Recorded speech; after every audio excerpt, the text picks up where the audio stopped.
오랜만에 찾아온 앵커 고영희입니다. 오랜만에 함께 찾아온 이서원입니다. 아, 선생님 반갑습니다. 반갑습니다. 네, 선생님. 꽤 적조했었죠. 맞아요. 네, 이제 또 다시 또 힘을 내서 네. 이 코로나 시대를 이겨나가는 지혜를 오늘 네 번째 네. 코로나 시대의 어른다운 어른되기. 아,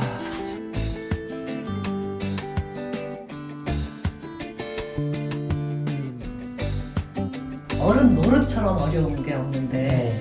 거기다 또 코로나 시대의 어른다운 어른은 과연 어떤 모습인지 궁금하네요. 예. 어른답다는 게 벌써 네. 이중고인데 코로나 시대까지 하니까 네. 삼중고라고 할 수 있는 거죠. 아, 힘들어 어른되기.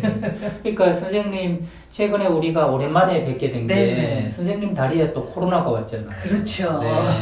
제 다리에 그래서 코로나가 와가지고 골절을 깜짝 입으셔가지고 못했습니다. 네.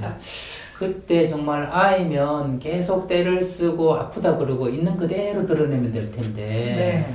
선생님은 다치고도 또 다른 사람을 이렇게 생각하면서 덜 아픈 척 해야 되고 네. 괜찮은 척 해야 참느라고 되고 일을 더 키웠습니다. 그러니까요. 참 어른 된다는 게 이렇게 어려운 그런 것 건데 같아요. 그러면서 참는 것만이 능사는 아니구나. 맞아요. 이번에 제가 참는 바람에 네. 커다란 수술을 하게 됐거든요. 참지 그때 말아야 될 않으면- 걸 참는 걸 우리는 미련하다고 얘기하죠. 아, 맞습니다. 제가 네. 이겨냈답니다. 그래서 오늘 어른다운 어른이 무엇인지, 특히 네. 코로나 시대의 어른다운 어른은 과연 어떻게 하는 것인지 네. 저 개인적으로 지대한 관심이 있고 네. 정말 지혜롭게 배우고 싶은 아, 그런 심정입니다. 저도 지혜롭게 나누고 네. 싶습니다. 그런데 코로나 시대라고 다들 좀 자중하고 마스크도 어떻게 하고 좀 모임도 자제하라고 네. 그렇게 얘기를 하건만 어른들조차도 네.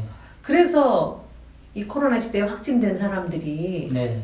욕을 많이 먹고 비난을 받는 맞아요. 경우가 많잖아요. 네, 근데 네, 사실 어쨌든 그분들은 확진자가 됐으니 네. 그분들도 고통스러울 텐데 이것에 대해서는 어떻게 생각하세요, 선생님은? 이런 사람도 있고 저런 사람도 있다. 네. 이렇게 그렇죠. 생각을 해야 될 것 네. 같아요. 그게 어른답게 그렇구나. 생각하는 것 같은데 아무리 그 조심하는 어른들도 모이면 그 갑자기. 중에 예. 기침이 네. 혹시 코로나? 네. 이렇게 아무리 조심하셔도 기침이 네, 나오잖아요. 네, 갑자기 기침이 네. 나오네요. 마치 사람들도 마치 우연이 없다고 선생님이 지금 기침하는 것 똑같이 아무리 내가 조심해도 조심하지 않는 사람이 가족 내에서도 있을 수 있거든요. 그렇죠. 그래서 선생님 같은 분이 이제 어른다운 거잖아요. 내가 아, 실수를 그런가요? 했더라도 있는 그대로 인정하고 조심하겠다고 이야기하는 네네네. 사람. 그러니까 다른 사람을 바라볼 때 저분이 여러 가지 이유로 저럴 수 있다. 왜냐하면 내가 생각하는 이유만 가지고 조심을 안 하는 사람이 아니라 어쩌면 내가 모르는 상황이 있을 수 있다 라고 생각해서 고의가 아니라 실수일 수 있다고 생각해서 이런 사람도 있고 저런 사람도 있다 하고 바라봐야지 그 사람을 나의 기준만 가지고 미워한다면 그건 우리 오늘 주제로 하고 있는 어른다운 어른이 아닌 것 같아요. 얘기 듣고 보니까 너무 힘드네요. 그렇죠. 그 확진 특히나 집회에 나가거나 어. 종교 모임에서 네네네네. 이렇게 확진이 늘어가지고 네. 그분들이 자기도 모르게 전파를 하는 그래서 결국 우리가 단계를 낮추는 부분에서도 좀 이렇게 지체가 되고 하는 네네네. 부분에서 속으로 좀 그러지 말지 뉴스를 보면서 좀 안 그랬으면 좋겠는데 누구는 뭐 여행 가고 싶지 않고 네. 누구는 뭐 단풍 구경 안 하고 싶나 네. 우리 참고 있는데 좀 하지 이런 마음을 네. 솔직히 저도 표현을 안 했지만 지금 표현을 하지만 네네네네. 그런 마음을 먹고 있는데 네. 그런 그 어른들을 보고 네. 꼰대다 고집불통이다 하고 비난을 더 많이 받는 것 같아요. 네. 어른들이 오히려 젊은 친구들보다 더 한때는 왜 젊은 친구들이 그 많이 퍼뜨린다 그래가지고 우리가 젊은 친구들도 좀 클럽까지 말아. 그렇죠. 그랬는데 네. 사실은 젊은 친구들이라는 게 얼마나 그 기운이 좋고 욕구가 막 늘어나는 시기잖아요. 때잖아요. 분출할 네. 때인데 그 친구들 참 딱하다 생각할 때 제가 보니까 제 마음속에서 그 친구들은 그러면서 젊은 친구들이 얼마나 힘들까 이런 생각을 제가 했더라고요. 네, 그런데 네, 네. 같은 그러니까 어른다운지 어쩐지 모르지만 네네네. 시장에서 어른이 됐으면 좀 그랬으면 좋겠는데 이 어른들은 왜 그런 행동을 하는 걸까요? 네, 그 고집불통이라는 네 글자가요. 참 무서운 글자예요. 고집불통. 네, 무엇인가 고정된 데 집착해가니까 소통이 안 된다는 그렇죠. 거잖아요. 네. 그러면 거기에 답도 있잖아요. 무집 소통이잖아요. 그렇죠. 네. 그러니까 융통성을 가지고 무엇을 아까 선생님 네. 그 다리에 제가 코로나가 왔다 네. 이렇게 비유를 들었는데 네.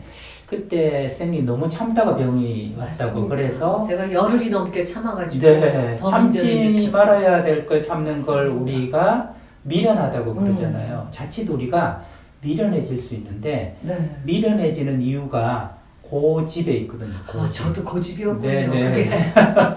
그러니까 선생님 내가 내 몸의 의사가 되는 게 제일 위험한데 내가 내 몸의 의사가 되는 그래요. 거죠.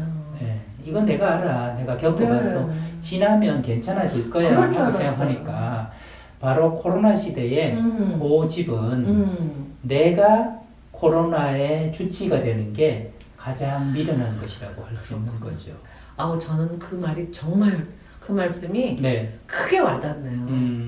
저는 그냥 금이 간 줄도 모르고 조금만 참으면 네네. 아, 괜찮아지겠지. 이러다가 이렇게 큰 고생을 했는데 코로나도 마찬가지일 것 같아요. 맞습니다. 제 네. 발의 코로나보다 네. 지금 이 우리 사회 팽배해 있는 이 코로나를 하루라도 빨리 네. 특히 우리나라는 지금 관리를 잘한다고 칭송을 받는 나라잖아요. 그렇죠. 근데 그럼에도 불구하고 그 중에서 어른답지 못한 그런 어른들로 인해서 네. 또 전파가 되고 네.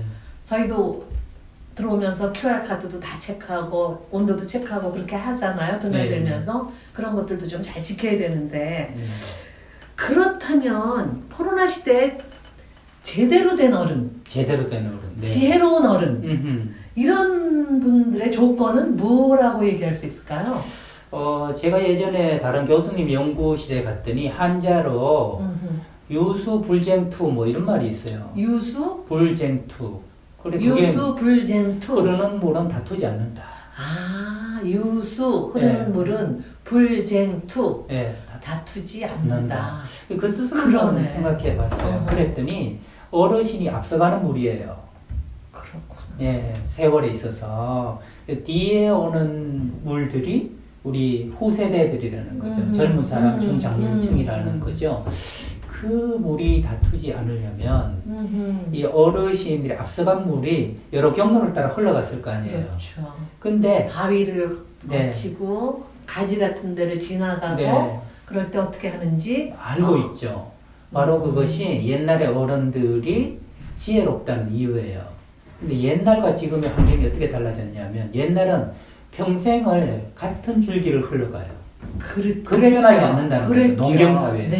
근데 산업화 사회가 되고 정보화 사회가 되면서 내일을 알 수 없는 새로운 변화들이 나타나는 거죠. 그런데 앞서간 물이 왜 이렇게 흐르지 않느냐고 내가 살았던 그 경험을 가지고 뒷세대를 나무라기 시작하면 뒷세대는 그땐 그때고 지금은 맞죠. 지금이고 너무 많이 변했죠. 네, 이래서 이게 갈등이 일어날 수밖에 없거든요. 그러면 유수쟁투가 되는 거예요. 그러네요. 네, 그 이유는 앞에 가는 물이 뒤에 물을 시비를 걸기 때문에 그렇다는 거죠.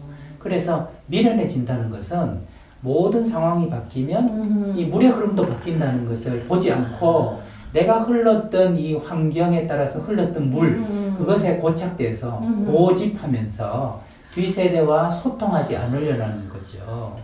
그러므로 뒤에 물을 나무라지 않고 어떻게든 바뀔 수 있어 하고 이번에는 내가 이 흘러오는 흐름에는 나도 적응을 해야 되겠다 하는 것이라고 그게 참된 어른이라고 할 수 있는데요. 선생님 저는 약간 인문학적으로 접근을 한다면 동양이 서양한테 결정적으로 굴복한 사건이 있었어요.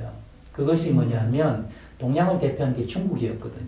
그쵸. 중국이 천하의 제일이다. 그리고 중국은 가장 앞서 있었어요. 뭐 그릇을 만드는 거라든지 칼이라든지 배라든지 이런 게 세계 최고의 기술력을 가지고 있었는데 무참히 깨진 사건이 아편 전쟁입니다. 그래서 아편 전쟁에서 네, 무참히 졌어요. 그래서 중국에서 한번 복귀를 한 거죠. 우리가 왜 졌을까? 그랬더니 알아낸 것이 뭐냐면 우리는 기술이 세계 제일이었지만 과학을 하지 않은 거예요. 아. 네, 그러니까 봄선을 하나 배를 만들면 이 배를 더 아름답고 기능적으로 만드는 거는 계속 세대를 이어가면서 했지만 이거를 이 배가 움직이는 원리는 뭘까? 그 이면의 원리를 아는 것이 과학이거든요. 그렇죠. 그 과학을 통해서 큰 배를 만들고 대포가 있었지만 이 대포 성능을 엄청 정확하게 만드는 것은 과학의 힘이었다는 거죠. 그래서 100년 뒤졌던 서양이 과학의 힘으로 기술을 압도하게 된 사건이 아편 전쟁이라고 할 수 있죠. 그래서 우리는 코로나 시대는요, 기술로 극복이 안 돼요. 과학이라야 돼요. 이 바이러스에 대해서 정확히 이해하고 거기에 따라서 움직이는 그러한 것이 필요한 시대거든요.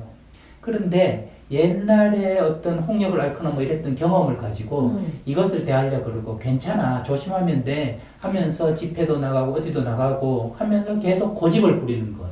이랬을 때 사회 전반적으로 지탄을 받고 욕을 먹는 거 아니겠습니까? 그렇기 때문에 고집을 무집으로 바꾸는 것. 그리고 기술로 내 경험만 가지고 앞장 세우는 게 아니라 과학으로 기본 원리를 가지고 새롭게 정해진 물의 흐름에 잘 순응하는 것 하는 것들이 서로가 화합할 수 있고 아랫세대와도 다투지 않을 수 있는 비결이다. 이렇게 얘기할 수 있겠죠. 참 어렵네요. 너무 어렵네요. 어렵죠. 오늘도 정말 주옥 같은, 보석 같은 이야기 어떠셨어요? 굉장히 저는 큰 도움이 됐는데. 자, 그러면 오늘은 이제 이것으로 마무리를 하고 또 다음 주에는 다섯 번째 지혜. 벌써 또 굉장히 궁금해지네요. 다섯 번째 지혜를 기다리겠습니다. 수고하셨습니다. 고맙습니다. 고맙습니다.